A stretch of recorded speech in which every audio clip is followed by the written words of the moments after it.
Good evening, all. My name's Maggie Dowman. I'm Vice President, Associate Provost and Professor of Immunology here at Imperial College London. A very, very warm welcome to you all this evening. Thank you for joining us in celebrating the support of your gifts, the support that your gifts provide to our very special students. Imperial College London is a very diverse university, drawing students from all over the country, actually all over the world, as well as from all sorts of backgrounds, and we celebrate this diversity every day.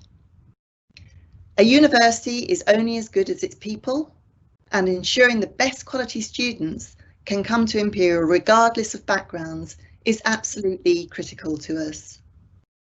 Every day we celebrate the excellence of our students who want to come to Imperial College London. But you know, coming to university is an expensive business and affordability can be a real barrier. Many of our students rely on being able to earn a part-time wage to see them through their time at university. And actually often the most suitable jobs in terms of flexibility and availability are in the hospitality sector. And we all know what's happened to that sector over the past few months. Recent events have, if it was ever needed, brought into very sharp focus the opportunities arising from a university education, both intellectual and social.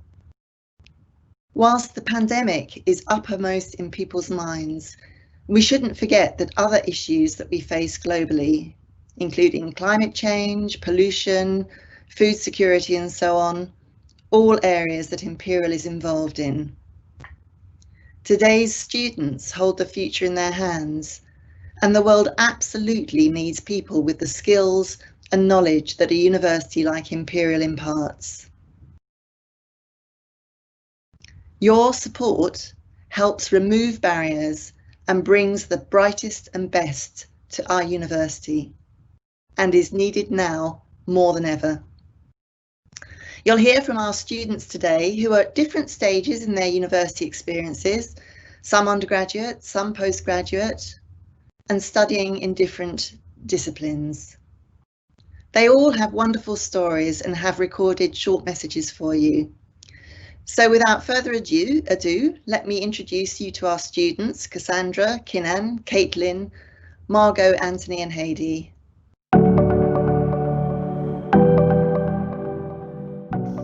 Good evening, everybody. My name is Hadi, and I'm a second-year PhD scholar studying clinical medicine research at Imperial. Hello, my name is Margot Sandy, and I'm a third-year PhD candidate in the Dyson School of Design Engineering in Imperial College. My name is Anthony, and I am a second-year biochemistry student. Hello, my name is Kinan. I'm a third-year student studying medicine at Imperial. I was born and raised in Syria, and I came to the UK 4 years ago as a refugee. Hello, I am Cassandra, and I'm currently doing my first year of my PhD in Design Engineering in Imperial. Hi, I'm Kaylin, and I'm a second-year student studying medicine at Imperial. The highlights from the past year, it has of course been obtaining this scholarship. I remember I was so happy I was running out of my room to tell my sister, and I fell down a few times. Some of my highlights at Imperial are probably passing my early stage assessment. It's one of the milestones in the PhD path, so getting over that hurdle, definitely a highlight and a fond memory. Another would be being a PhD rep for my department and getting to know some of my colleagues, whether that's staff or students. It's been a pleasure being able to represent them. I was able to partake in a volunteering role at St Mary's Hospital. We went into the paediatric wards and we played games with the children, which kept them entertained in a very mundane world to them. And it also allowed us to have more clinical exposure really early on. Going to a talk given by Dr. Aubrey de Grey. He's a biomedical gerontologist, so he's working on the biology of aging and helping to develop medical interventions that combat the different hallmarks of that. This year has been very exciting despite the many challenges thrown by the global pandemic. First of all, I passed the first part of my membership examination for the Royal College of Surgeons in February, and I'm halfway through toward becoming a full member. Research-wise, I work under the supervision of the inspiring Professor Justin Cobb at the MSK lab. And this year, we set up a couple of collaborative projects with MIT, IBM Research in Silicon Valley, and collaborators from the universities of Otago and Auckland in New Zealand, as well as London School of Economics and the University of Gothenburg in Sweden, all aimed at optimizing patient safety and quality in orthopedic surgery.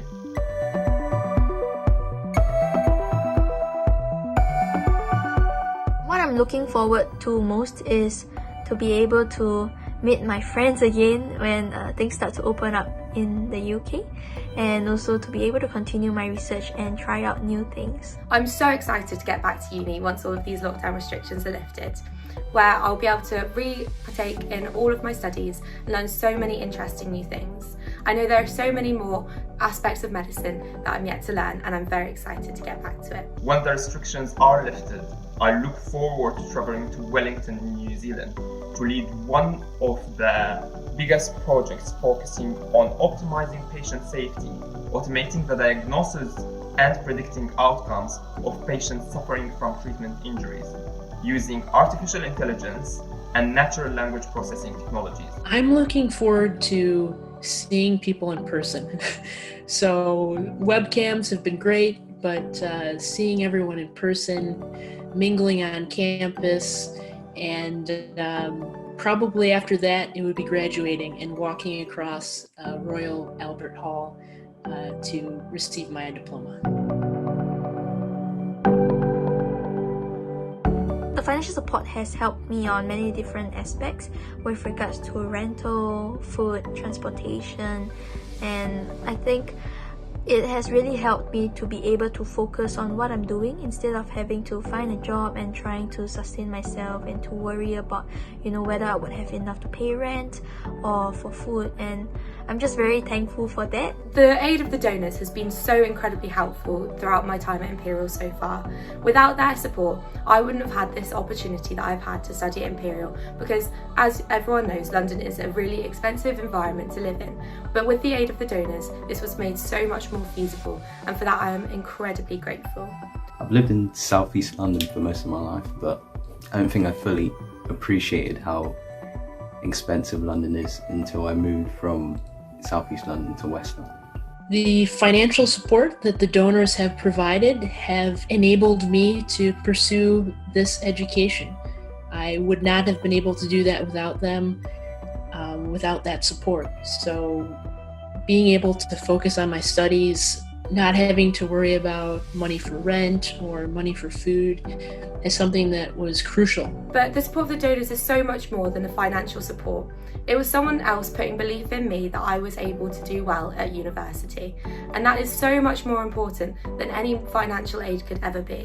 I was so much more confident having received this bursary than I could have ever been before. I am very grateful for what all of the donors have contributed to help students like myself, and it makes me want to be able to give back as well in the future when I am able to do so. As a student, to know that you're supported by alumni is a wonderful feeling. The whole journey can feel a bit daunting, but it's less so when you know that there are people, even outside of your family and your friends, that support you. Imperial is such a supportive community, and the staff members, the students, were all committed to learning and pushing each other and challenging each other and hopefully making an impact.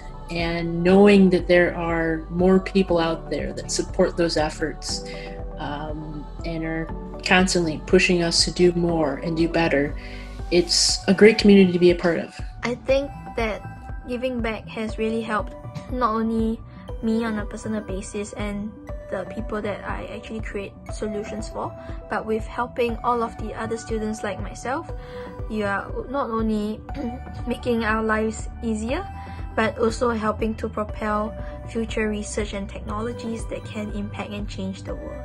I aspire to be you one day, to help scholars stand for themselves, and to take the many noble fights that remain in this world. Thank you very much for your generous and continuous donations. You have made and will continue to make a tangible difference to me and so many other students. I cannot thank the donors enough for contributing to my education. I would not be getting my PhD if it weren't for the financial support of the donors and the kindness that you've shown to support all the students that have received some form of monetary support. Please do reach out, as I'd love to tell you more about my journey, my research, and your impact.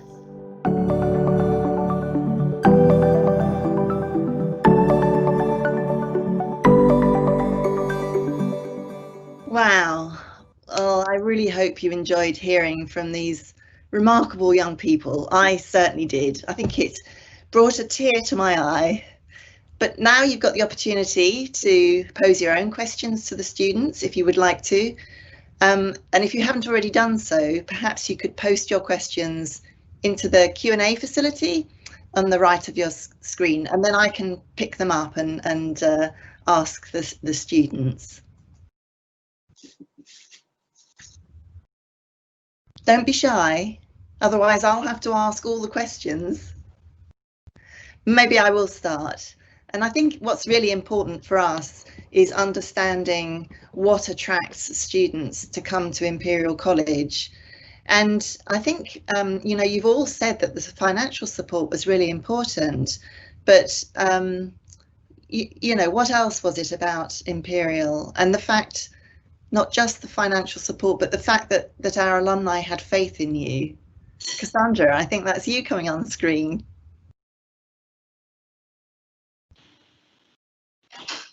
Hi. I'm not sure if you can hear me. Yes, we can hear you. Oh, okay. Yeah, I think apart from the financial support, it has been really, really helpful in terms of the close-knit community that we have with the President PhD scholars. So really getting to know other people and what exciting projects that they're working on. So I think the interdisciplinary kind of approach that has been implemented has really helped in fostering new ideas and really building what we are individually working on and working on together as a whole. Anybody else like to tell us why you chose Imperial? Anthony. Hi. And then I'll go. How about you, Anthony? Well, from the age of 17, I think I was set on embarking on postgraduate study after my undergraduate degree. So I wanted to choose a university that was very research intensive. Maybe that way I could get more insight into how research is conducted and you know, whilst I'm completing my undergraduate degree. And yeah, Imperial is a very research intensive uni, as we all know. Margot, tell us about why you chose us. Well, first, thank you for accepting me. But I was certainly aware of Imperial's reputation. Coming from the States, we hear so much about just the wonderful impact that Imperial College has had. And I can still remember the conversation with my now primary supervisor before I started at Imperial. And we talked about the different domains we could get involved in. So not just designing, not just engineering, but focusing, much as Cassandra has mentioned, about an interdisciplinary approach. And that was really impactful on me. Keenan.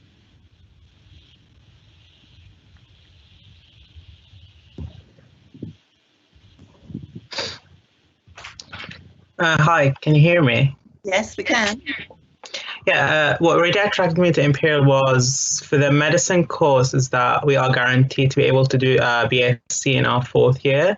So we get to take a year out of medicine to pursue a degree in whatever subject we're interested in. We can do it in law, we can do it in management, we can do it in endocrinology, whatever that really interests you. So, and the fact that we were guaranteed that opportunity really attracted me to Imperial. I also really like the early patient interaction that we have. So from our first year, we interact with patients as medical students, and that really helps with our interpersonal skills, with our just general our career development. And I think that really stood out to me. And again, the way, so when you look whatever course on the Imperial website, you also can see what financial support is available, and so whichever course you're researching, you can see what support you can get, and that also stood out to me as well. Yes, actually, there was a question in the chat about how you found out about the financial support. So good to see. Did anybody tell you about that, or did you just found it yourself? So for me, it was part of when I did my own when I just kind of looked at the course requirements, what the course entails, and I was just looking because there are a lot of information on the website. It tells you about living in London, about accommodation. So if you're just navigating the website as you would normally do, you would find your way towards the financial support section, and then you would find the bursary, the eligibility criteria, and how it even tells you how you can apply to it, which is quite helpful as well. That's good. I'm glad it's clear. Anybody else? Did you find it easy to find the support?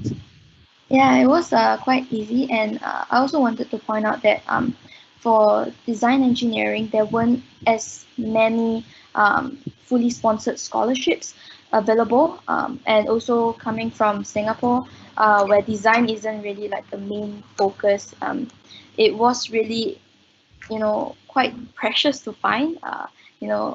We had like some from different universities, but it was very difficult because some of them were partially funded, and I would still have to work to kind of make things work.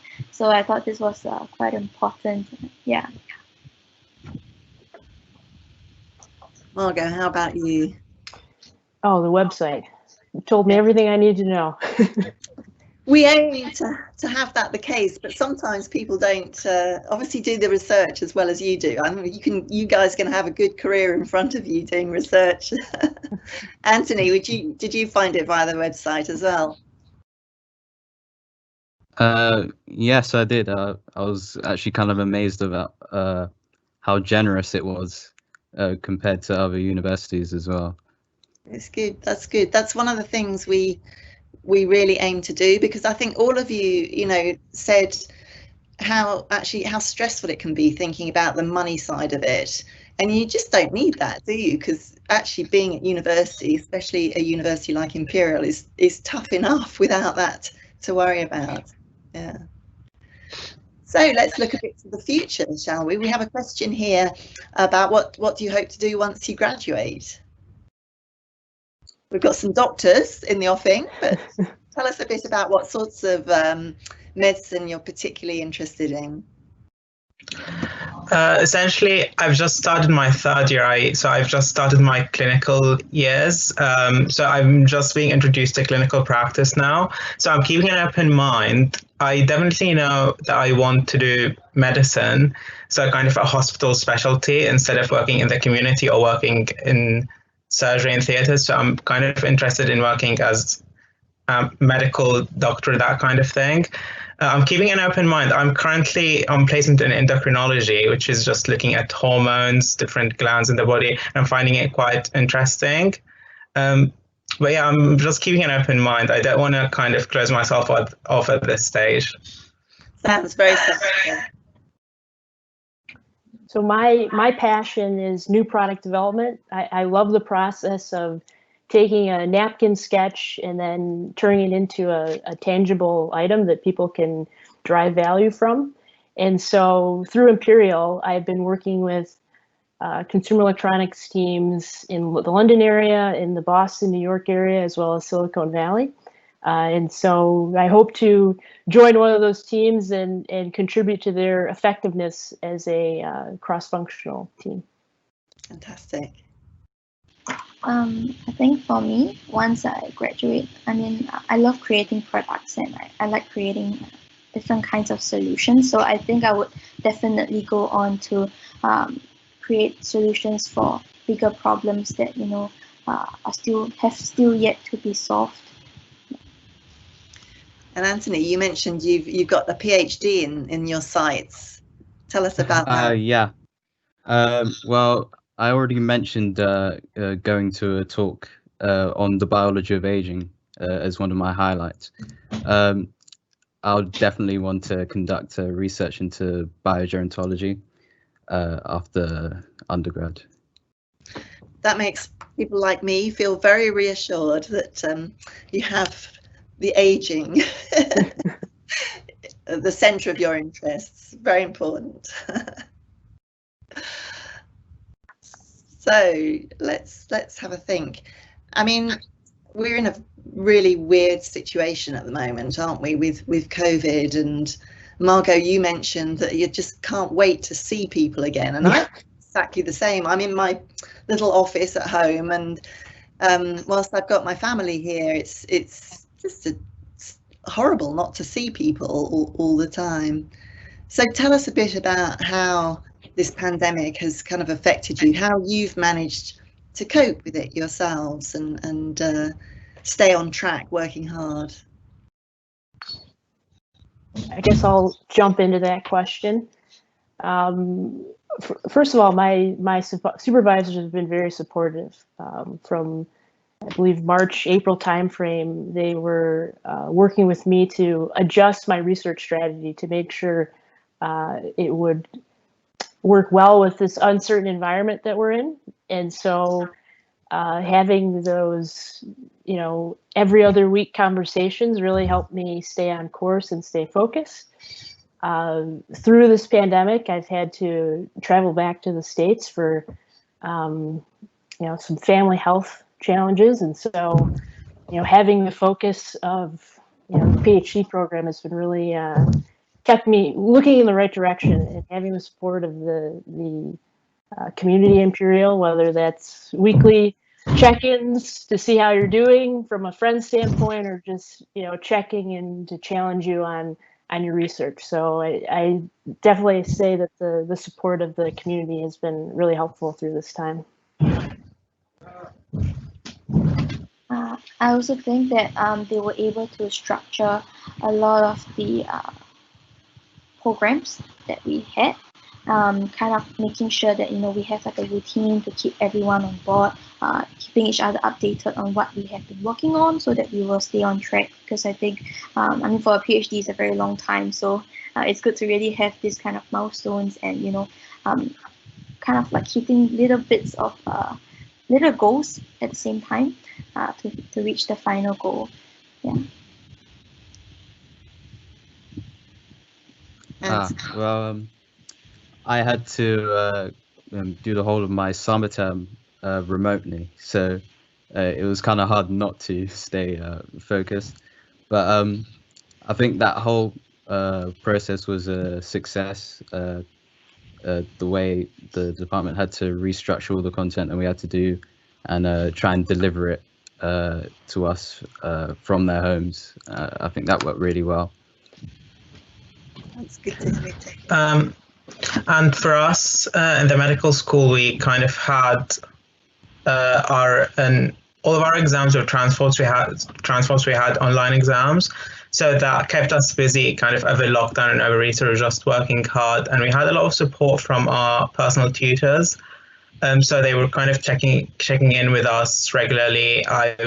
Just making sure that we're staying productive, we're in the right headspace to be able to revise, and we all got to sit the exam from the comfort of our own homes. And for most people, that was quite good.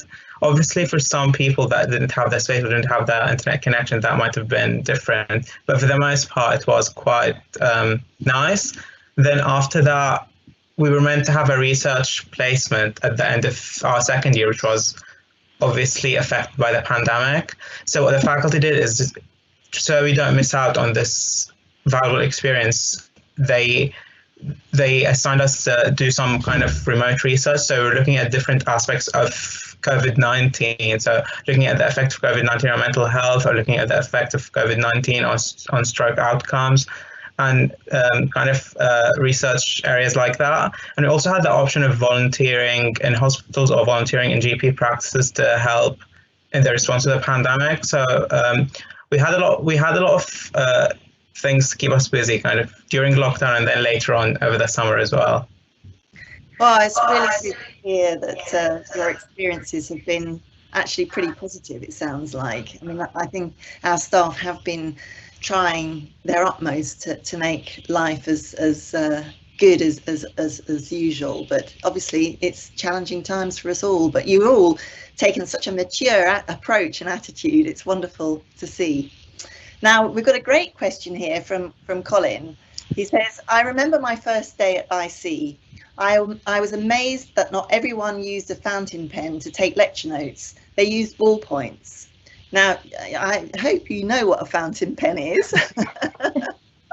But Colin asks, do you have any first day memories?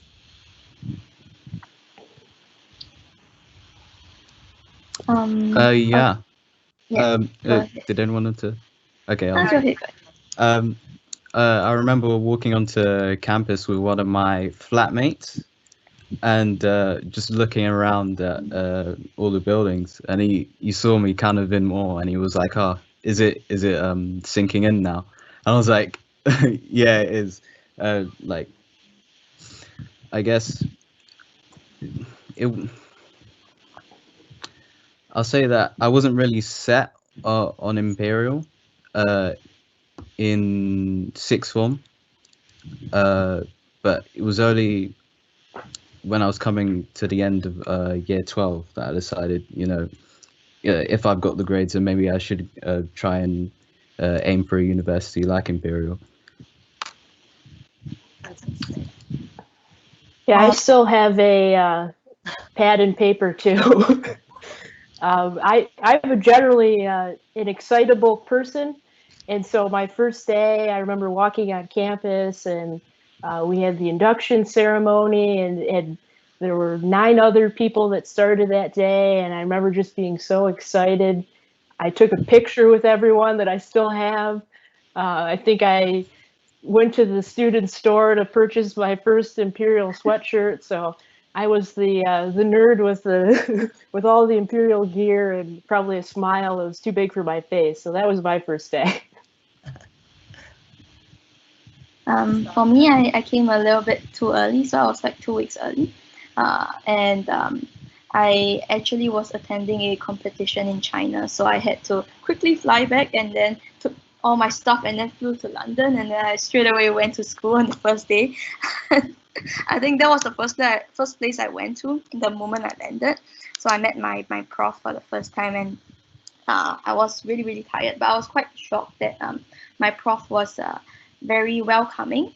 And I think in Singapore, we kind of have like a hierarchical difference in terms of a tutor and a student, whereas in Imperial it's like you're treated as equals. So that was kind of shocking for me at the very start. I was like, why does my prof want to have lunch with me? Yeah, it's good to hear. Yeah, but I mean, then after that I realized that it's really quite nice to have profs to really speak with you on the same level, and to have to make friends with them as well. How about you, Keenan? First day memories? Thinking about my first day, I can't exactly recall which day that was, because I remember we went and picked our scrubs on one day, but then we had an official first day later on in the Reynolds building and next to Charing Cross Hospital. And on that day, we kind of just went into a really, really big lecture theatre, because we have a really big gear group. I think there are almost 300 or something of us. So we have a really big year group. So we had a massive lecture theatre, and we just sat there and we all read the head of medical school came and we read the oath all together, and it was just a really surreal moment. And then after that, we split into a small group and went into the dissection room, and we saw how we will be learning anatomy. So it was a really intense but really memorable day as well. I think I'll always remember my first day at university, actually. So it will stay with you, because well, for me anyway, it was such a momentous occasion, moving away from home, going to university, meeting all these new people. It was so exciting. Now, Andy's got a good question here. college life is more than just academics and learning. How have you benefited from and contributed to the university? Well, Go ahead, Cassandra. Or Margot, you start, yeah. So I joined the basketball team, and I'm a little bit, I guess you could say, an older student. And so I took a chance to put on my basketball shoes and participate, and we ended up winning the league, or tying for the league championship that year. Fantastic. When it comes to like extracurricular activities, I got so excited, so I joined so many different clubs.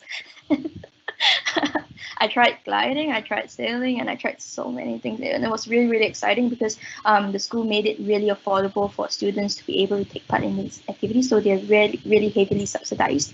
And yeah, I remember trying gliding for the first time and going up in the air, and I was so excited because they let you actually control the glider, and you could like tweak it certain places here and there.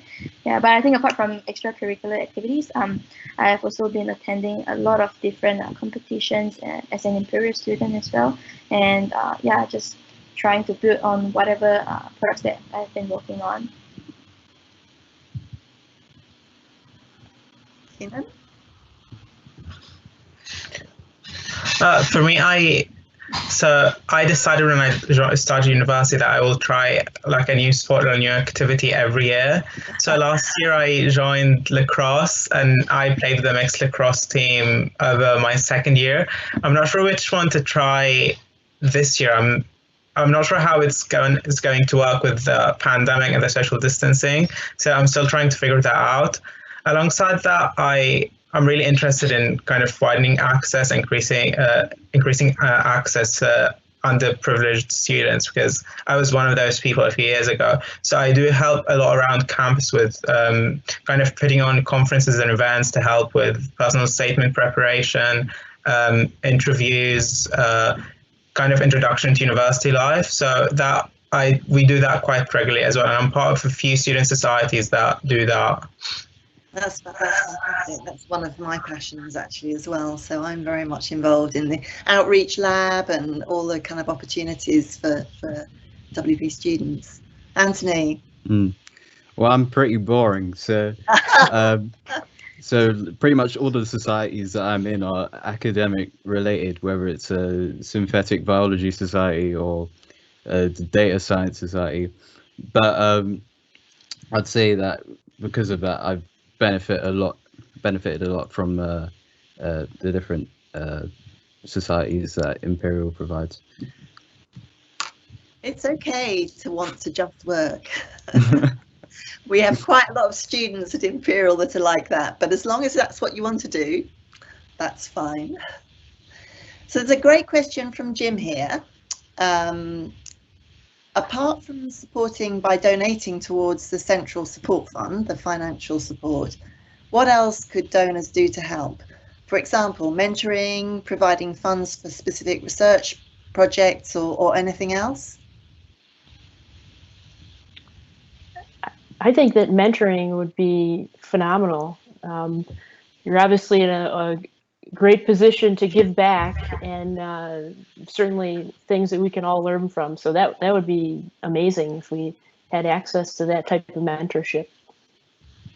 Yeah, definitely. I definitely echo that. I think if one of the things that the pandemic has shown is that a lot of things can be done remotely, and I think mentoring is one of these things.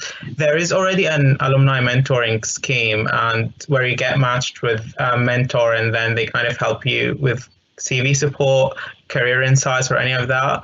So I would highly encourage all our donors to kind of sign up to that, and that could really help us as students, because it would give us it could give us a lot of experience, a lot of insight into kind of professional life, and that would really prepare us. Yeah, I think also for like specific research projects, I think what could be really, really helpful would be if any one of you guys have experience working with seniors with dementia, or have the networks to like nursing homes, we're actually looking for partners to work with to test meditation-based products for dementia. So I think that would be quite helpful. I think especially because of COVID, it's been quite difficult to get participants on board the studies. That's a very direct request. Very direct request there. Yeah. Linking to research projects as well. Probably providing funds for maybe undergraduates that want to take part in research, like myself. I feel like I don't know, it can seem like undergraduates are kind of left behind when it comes to research, or not really seen as being on the same level. Well, we do. The college does run a scheme called IROP, which is Europe, which is Undergraduate Research Opportunities, and it's a scheme that runs over the summer vacation where you can go and work in labs, and quite a lot of people in the college offer that. But actually, that does require some funding. So that is another kind of funding that perhaps our donors might like to consider, funding specifically for those research projects that happen over the summer. And we make it so that the money is really for a student having a and making sure that they're financially secure, because we know a lot of our students actually work over the summer just so that they can have a beans on toast next year. So we make sure that the students do get a stipend. So Anthony, you should look into that, because that definitely happens in the life sciences department. And actually I'm in the life sciences department, so if you fancy coming to work with me, not that I'm, advertising myself here. Thank you very much. Okay, so this is a good one from Anne. Based on your experience so far, what is the most important advice you would give to somebody just starting an undergrad or postgrad course at Imperial? Cassandra, maybe we can start with you there. Yeah, I think the advice I would give would really be more on getting your project started. I mean, to really move things forward, I actually started researching quite a bit before I even got my application done. So I just started to get things going, planning things, getting the prof excited about the project. I think that would be really helpful for other students who are interested in doing a specific project for postgrad, for example. Anthony, what would be your advice? I would say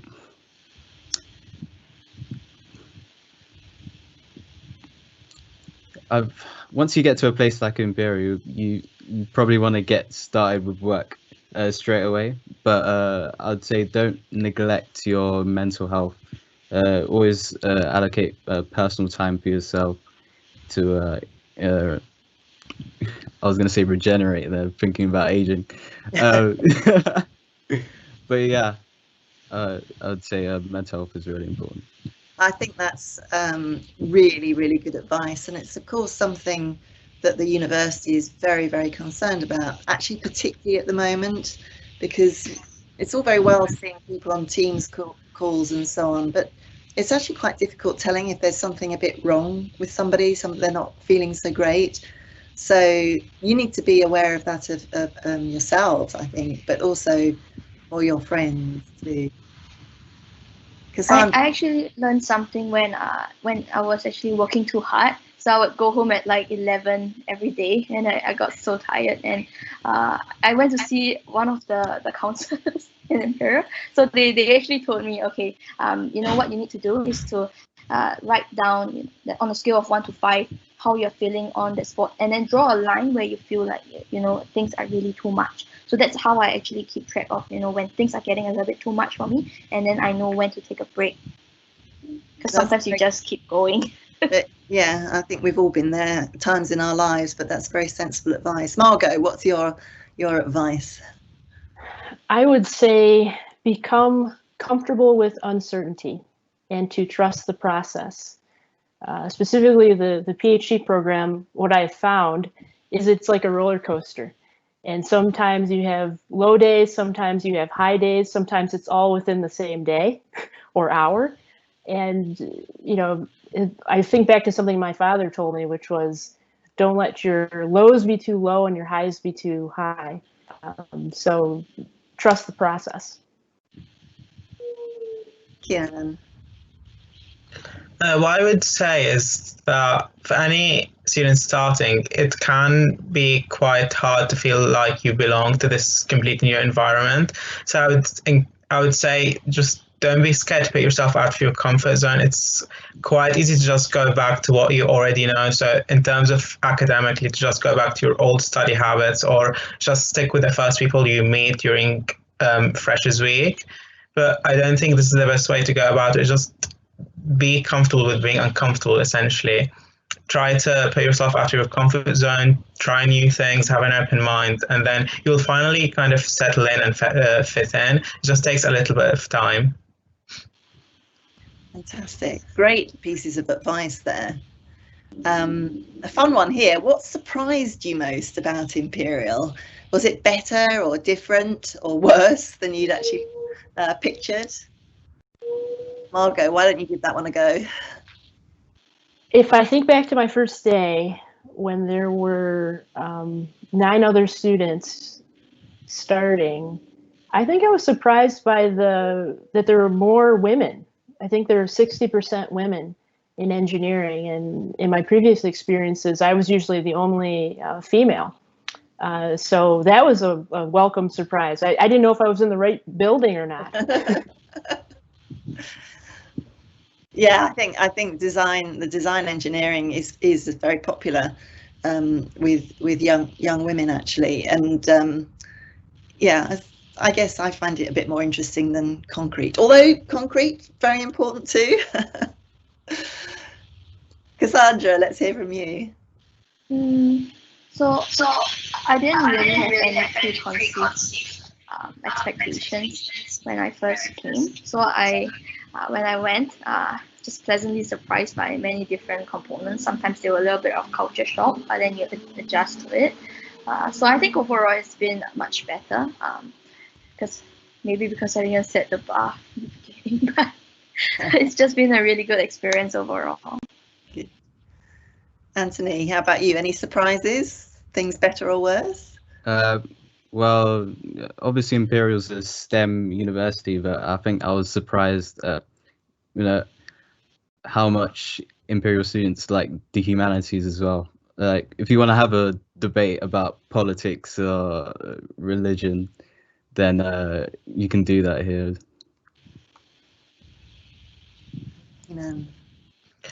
Well, I was really pleasantly surprised by the library. I hadn't gone on the campus tour when I did my interview, and I didn't know what to expect with the library. But I actually got here in year 1 and I started using it. I really like that there are a lot of kind of group work spaces. There's the cafe, you can borrow laptops, there are kind of quiet study spaces. So I was really kind of pleasantly surprised with the different services offered by the library. And I did go most of my first and second years. I spent most of my work time kind of revising there, because I'm for some reason I'm just really productive in the library instead of my kind of accommodation. It's the level very different from my day. I those groups working all the time, and it looks fabulous. And there's actually a question about the libraries, whether you're able to use them at the moment or whether they're completely shut. So I can answer for the medical libraries. I know, so each of the teaching hospitals associated with Imperial have their own library, and I think they are open to any students on placement. So they are open during specific times, and then I think central libraries also. So the opening times are reduced, but they are open to students to go study, but they just need to kind of adhere to strict social distancing. And Imperial also has the online library when you can access information from many different databases. So that has been pretty helpful in doing my research. And if you need something that you don't have, you can always request for it, and then they would get it for you. And the main library is still open, right? On the South Kent campus. Yeah. I think so, yeah. The last time I checked, it was open. Yeah, maybe Margot or Anthony knows. The main campus library open at the moment? I'm pretty sure it's open. Yeah, I think it's just everything is open essentially. It's just that we're very strictly adhering to the social distancing and mask wearing and so on. This is a good one from Andy. We haven't got much more time, I'm afraid. These questions there's loads that we haven't been able to get to, but I think this is a really interesting one. Representing different sexes and ethnicities, how inclusive have you found Imperial to be? I've felt that it's a very welcoming environment. Coming from the States and some of the challenges that we're experiencing right now, I can definitely tell the difference being in London and also being on campus. Yeah, I think, am I right in saying that Imperial College is the most international university in the UK? You are? Yeah, it's pretty easy to see. That you feel included? Yeah. Good. Yeah, I agree as well. I think it's quite easy to make friends, especially in the clubs that I have joined as well. Yeah, I think that has been really helpful in also maintaining sanity. Kinan. Yeah, and it can feel like a cultural shock when you first come, because it's just a fully new environment and you're seeing so many different people that you might have not met, you might have not seen before. But there's also, as time goes on, you kind of fit in and settle in, and then meet people who share your same interests, who you are like-minded, and then you just kind of find your friends, and then essentially find your own little community within the Imperial community. Yeah, I think that's right. I think this is going to be our last question, but it's rather a lovely one. What is your favourite spot on campus? I think for me, it's in the little office that I have, and I do all my work there. It's very nice and very quiet, so you get a lot of work done. And my second favorite spot would be the library, because sometimes when you spend so much time doing work on your own, you get a little bit tired. And then when you go to the library and everyone's just there, and you see them there till like 11 or 12, and I'm like, yeah, I feel alive. Anthony, how about you? I second that. The library is probably my favourite spot as well. Okay. My office is just across the way from Cassandra, so I echo what she's saying. But a close second would be the cafe in the Dyson building. That is a particularly good cafe, isn't it? Yeah. I was going actually to go with the library. I've spent a lot of late nights there, and it is my favorite spot. But I also so just outside the library, there's the Queen's Lawn, and then, which is quite nice to have a walk on, especially if you're just spending a really long night in the library and you just need some fresh air. It's really nice. And there are a lot of kind of green spaces, especially on the South Kensington campus. So I really like kind of just sitting there on the grass or going for a walk. Well, we've got a set of really serious students here, slightly worried by the fact that you all identify the library as your favourite spot. But I think that speaks to the very fine library that we have, and the beautiful little pods that we have for you to work together in, and so on. I'm just going to end now by asking you all if you wanted to say one thing to the people that are on this call. What would that be? Thank you. Yeah, I think I would like to say that I'm really, really grateful. Without this, my parents and my grandparents, they would not have been able to afford sending me overseas to pursue my dreams. So this is something that I hold really dear to me, and I'm just very grateful for the opportunity. So I mean, now in Singapore it's like 1:20 a.m., but I just wanted to stay up and to really show my gratitude. And Yeah, I definitely. Oh yeah, go on. Oh, you go. Thank you. I just wanted to take this chance to express my gratitude live. It's just really, really. I know it can feel slightly. It kind of.